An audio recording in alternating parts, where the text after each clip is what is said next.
माफ़ करना दोस्तों, टेक्निकल प्रॉब्लम की वजह से कमी आ जा रही है। ठीक है दोस्तों, हम बात कर रहे थे कि आवेश का मान गति पर निर्भर नहीं करता है। ठीक है, नेक्स्ट है, एक आवेशित वस्तु किसी उदासीन वस्तु को अपनी ओर सदैव आकर्षित करती है। कैसे? एक आवेशित वस्तु है, ठीक है, कोई वस्तु आवेशित है, ठीक है, वो हमेशा क्या करेगी? उदासीन वस्तुओं को, जो मतलब जिनमें आवेश नहीं है, उनको अपनी ओर आकर्षित करेगी। कैसे करेगी बताते हैं आपको। जैसे देखा आपने घर का पंखा, पंखे को आपने देखा है, ठीक है, उसमें देखना जो पत्तियां होती हैं उनमें बहुत सारे धूलकण चिपके रहते हैं। क्यों? क्योंकि पंखे की जो पत्ती होती है वो आवेशित होती है, ठीक है, और धूलकण जो होते हैं वो उदासीन होते हैं।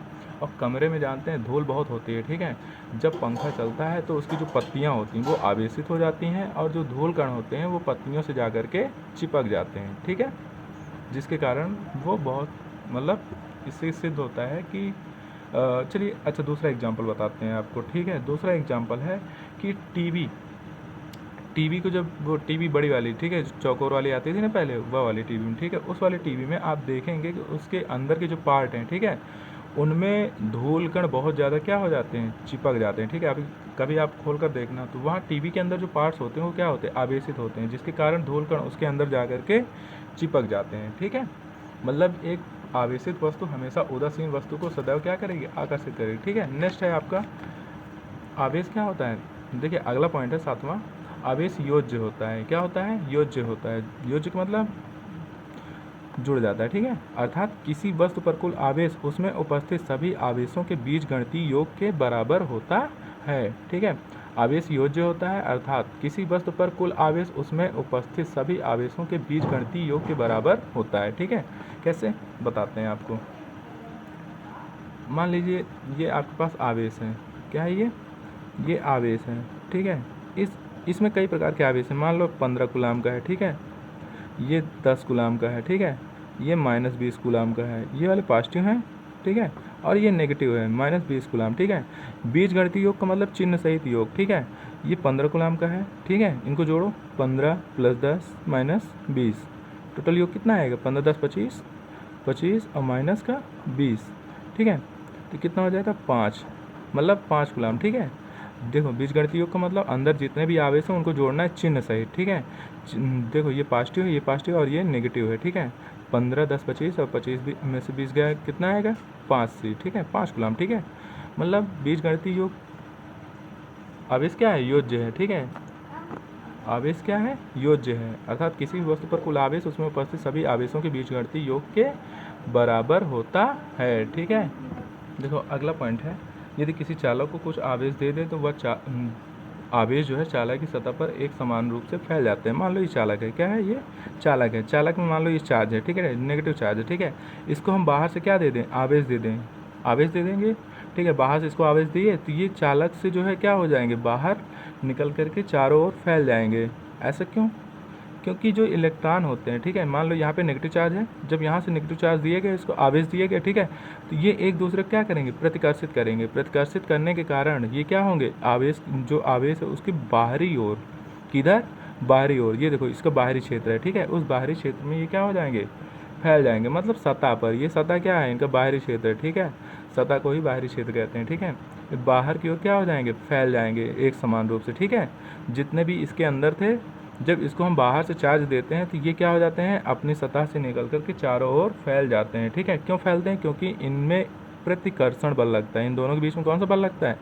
प्रतिकर्षण बल। प्रतिकर्षण बल के कारण ये जो है बाहर निकल करके चारों ओर फैल जाते हैं। ठीक है, यदि ऐसे हम लिखेंगे, कैसे इसको लिखते हैं, ठीक है,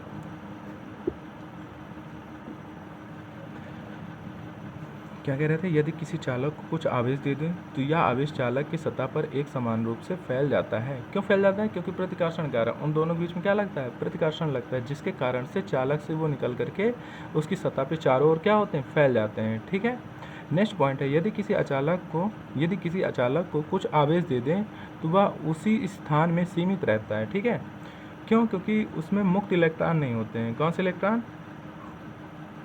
सॉरी, मुक्त इलेक्ट्रॉन नहीं होते हैं। ठीक है, यदि किसी अचालक को कुछ आवेश दे दें तो वो उसी जगह पे सीमित रहता है, क्योंकि उसमें मुक्त इलेक्ट्रॉन नहीं होते, जिसके कारण से वो वहाँ से निकल करके बाहर नहीं जा सकते हैं। ठीक है, अचालक का मतलब जैसे लकड़ी, ठीक है, प्लास्टिक ये सारी चीज़ें क्या है, अचालक हैं, जिनमें आवेश प्रवाहित नहीं होता है, ठीक है। इसलिए जो तार होती हैं वो इसी की बनी होती हैं, प्लास्टिक वगैरह, प्लास्टिक है या मतलब इन सारी चीज़ों को उसमें लपेट दिया जाता है तांबे से, ताकि आपको करंट ना लगे, ठीक है। चलिए, उनमें कौन सा आवेश नहीं होता है, मुक्त आवेश नहीं होते हैं, जिनके कारण से वो वहीं पर एक ही जगह पे रुके रहते हैं, ठीक है। नेक्स्ट पॉइंट है, आवेश द्रव्य का मूल गुण है, अतः इसे द्रव्य से कभी भी अलग नहीं किया जा सकता है। द्रव्य का मतलब पदार्थ, जितने भी पदार्थ हैं, अगर पदार्थ है, ठीक है, तो पदार्थ में जो पदार्थ है, पदार्थ में आवेश हो, ये उनका मूल गुण है, ठीक है। जैसे जितने भी द्रव्य हैं, ठीक है, जितने पदार्थ हैं, उनका ये मूल गुण है, आवेश क्या है, उनका मूल गुण है, ठीक है। इन्हें उनसे कभी भी अलग नहीं किया जा सकता है, ठीक है। और ये देखिए, हम एक बार फिर से रिवीजन कर लेते हैं। हमने क्या क्या बताया था आपको, समान प्रकृति के आवेशों में प्रतिकर्षण बल तथा विपरीत प्रकृति के आवेशों में आकर्षण बल कार्य करता है, ठीक है। दूसरा बताया था, आवेश को ना तो उत्पन्न किया जा सकता और ना ही नष्ट किया जा सकता है, इसे आवेश के संरक्षण का सिद्धांत कहते हैं, ठीक है। तीसरा है, समस्त ब्रह्मांड का कुल आवेश क्या होता है, नियत रहता है, ठीक है। चौथा, आवेश का सही परीक्षण प्रतिकर्षण है, ना कि आकर्षण, ठीक है। आवेश का मान गति पर निर्भर नहीं करता है, ठीक है। अगला पॉइंट है, एक आवेशित वस्तु किसी उदासीन वस्तु को अपनी ओर सदैव आकर्षित करती है, ठीक है। एक आवेशित वस्तु किसी उदासीन वस्तु को अपनी ओर सदैव क्या करती है, आकर्षित करती है, ठीक है। आवेश योज्य होता है, मतलब जोड़ा जा सकता है, ठीक है, अर्थात किसी वस्तु पर कुल आवेश उसमें उपस्थित सभी आवेशों के बीजगणितीय योग के बराबर होता है, ठीक है। यदि किसी चालक को कुछ आवेश दे दें तो यह आवेश चालक के सतह पर एक समान रूप से फैल जाता है, ठीक।